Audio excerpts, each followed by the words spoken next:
আসসালামু আলাইকুম গেদা গেদিরা ব্যাক মালাকে বাস ও আল্লাহর রহমতে আমরা মেলা ভালো আছি। আর আজকে ছোট্ট একটা ব্লগ ভিডিও নিয়ে তোমাদের সামনে হাজির হয়ে গেলাম। আর এই যে বুড়িটারে চিনো তোমরা, আমার ভিডিও যারা দেখো তারা তো সবাই চেনো। এটা হচ্ছে আমার মাধুর্য বুড়ি।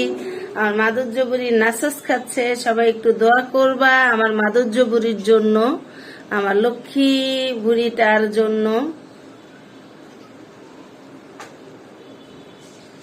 আমরা ঘুরতে এসেছি, এটা হচ্ছে ফুডকোর্ট ইসিবিতে। আর এই যে আমাদের পাকনা বুড়িটা কিন্তু এখানে খুব মজা করে খেলতেছে। আর ও এইখানের পার্কটা ওর অনেক পছন্দ। আর এই ভিডিওটা অনেক আগের, সেটা দেখেই তোমরা বুঝতেছো। এটা হচ্ছে শীতের মধ্যে ভিডিও, অর্থাৎ ফেব্রুয়ারির ভিডিও এটা আর কি। তো তখনকার ভিডিও এডিট করেছিলাম, অনেকদিন ছাড়বো করে ছাড়া হচ্ছিল না, ভাবলাম আজকে তোমাদের সাথে শেয়ার করি। তো আমার